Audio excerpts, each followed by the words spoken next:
Olá, boa tarde. Estou aqui em Belo Horizonte, diferente da Rua Marielle Franco. Não vou falar agora do time mineiro, mas vou falar do Botafogo. As informações que eu tenho recebido de Caio Martins é que a reformulação para 2020 já começou.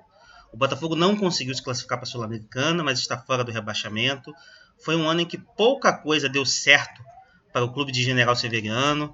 E algumas das que deram certo acabaram não tendo continuidade. Sim, estou falando do trabalho do técnico Eduardo Barroca, com um bom trabalho no aspecto tático, mas acabou caindo devido às limitações do elenco, substituído por Alberto Valentim, que fez um trabalho nada demais, né? Mudou ali o ânimo do time, foi o suficiente para escapar do rebaixamento. O Valentim tem gente da diretoria que teve uma impressão positiva, mas não tem nada certo ainda se ele vai ficar ou não no próximo ano. O que a gente já tem alguma convicção dentro das discussões de General Silveriano é que o atacante Rodrigo Pimpão não fica no Botafogo em 2020. É provável que o zagueiro Gilson também esteja descartado. Pimpão, para quem não lembra, tinha contrato terminando no final desse ano, da mesma forma o zagueiro Gilson. E aí ele na diretoria tem aquela sensação de que é melhor quem está com o contrato acabando, é melhor deixar sair mesmo. O jogador sai de graça, não tem litígio com o clube e tudo mais. O Rodrigo Pimpão, que viveu o melhor momento da vida dele com o técnico Jair, um jogador que já tinha passado por alguns clubes, pelo Vasco da Gama, sem muito destaque, mas no Botafogo ele viveu o melhor momento da carreira dele. O Jair conseguiu torná-lo ali um dos símbolos daquela forte campanha do Botafogo, que levou o Botafogo a Libertadores, a uma semifinal de Libertadores, algo inédito na história do clube, né? O Botafogo teve muito perto de se sagrar campeão da Libertadores, antes até do bicampeonato do Flamengo, né? A gente não tem nem como mensurar o que teria sido para o Botafogo se tivesse conseguido passar do Grêmio e tivesse sido campeão da Libertadores. O Pimpão se notabilizou no melhor momento da carreira dele como um jogador de muita luta, muita velocidade, e com essas duas coisas juntas, ali naquele ano ele teve muita sorte de fazer gols decisivos, de estar sempre em lances que definiam o jogo e tudo mais, mas sempre foi um jogador limitado tecnicamente, né? Com o tempo, eu acho que não faltou luta para ele. Acho que mesmo no pior momento dele no Botafogo, ele continua sendo um jogador muito lutador, mas houve um desgaste da torcida, um cansaço natural do jogador, e as bolas começaram a não entrar. E aí acaba se irritando mais o torcedor. A minha avaliação é que o Pimpão ainda caberia no elenco do Botafogo no ano que vem como um reserva, um jogador a ser utilizado e tudo mais.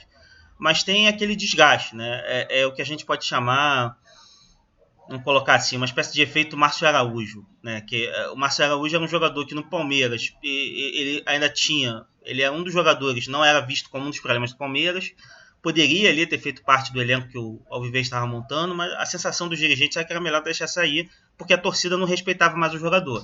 E aí não adianta, o torcedor ele é o dono do clube, né? Ele é um pouco dono do clube. Então, quando toda a torcida está revoltada, está avaliando negativamente um jogador, é difícil para o clube tentar, como é que eu vou falar, tentar desafiar esse sentimento e passar por cima disso, né? Tentar fazer com que o jogador saia à força. E a sensação que a gente tem com o Rodrigo Pimpão é essa, de que o Botafogo não quer comprar essa briga, não vê motivos para comprar essa briga.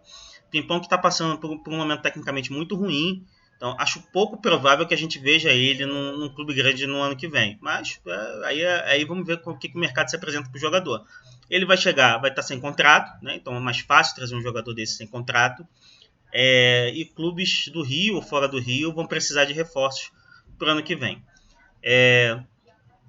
Ainda não há uma definição clara de como vai ser o ano que vem do Botafogo. O Botafogo é um clube muito endividado, está tentando terceirizar o seu futebol para criar uma espécie de, como é que eu vou falar? Para criar uma espécie de Botafogo SA, né, que as pessoas têm chamado. E aí, com essa Botafogo SA, a ideia do Botafogo é o quê? A gente vai ali ter um futebol privatizado, um futebol gerido por gestores e tudo mais. E aí, com isso, teria dinheiro para reforço. Eu acho que tem muito exagero, uma empolgação excessiva da torcida do Botafogo em relação a isso. Vou tentar falar disso mais à frente, tá? Você já vai achar alguns vídeos nesse canal aqui falando a respeito do plano, em que eu já desde o início estou comentando que o Botafogo não vai virar o que o Palmeiras virou com a Crefisa, por exemplo, ou com a Parmalat. Não vai ser um clube que vai competir com reforços contra o Flamengo. contra o Grêmio. É só um caminho para o Botafogo começar a se reestruturar. Fala-se em 30 milhões para reforço do ano que vem. 30 milhões para reforço do ano que vem, em termos de direito aquisitivo, é menos do que o Flamengo pagou pelo Bruno Henrique, por exemplo. Entendeu? Então, você ali, no setor de ataque, é difícil você comprar os direitos de algum jogador com 30 milhões de reais. Aí o que vai sobrar? Vai sobrar jogador na mesma situação que o Pimpão está agora, em final de contrato, ou emprestado. E aí vamos ver como é que o Botafogo consegue avaliar isso. Né? Ainda não está certo. O que eu acho que é uma avaliação positiva do Botafogo é, mais uma vez, uma coisa que me surpreende, e é um cenário que mudou a partir da gestão do Maurício Assunção, e as outras gestões deram prosseguimento ao bom trabalho da divisão de base do Botafogo. Então, esse finalzinho de campeonato deu para notar o meia Luiz Henrique.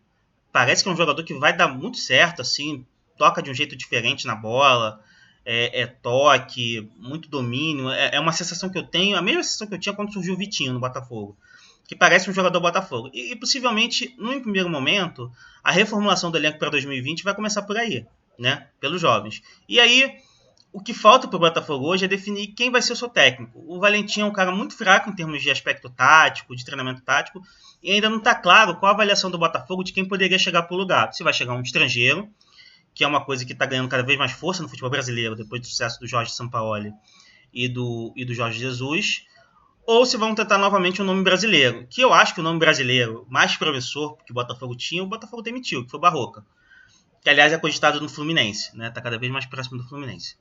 Você me acha nas redes sociais como Cronista Esportivo, no Twitter e no Instagram como Cronista Esporte, e eu queria te pedir para dar um like nesse vídeo. Quanto mais pessoas se inscreverem nesse canal, quanto mais pessoas derem like nesse vídeo, mais vídeos sobre o Botafogo eu vou fazer, tá bom? Um abraço do Thiago, tchau.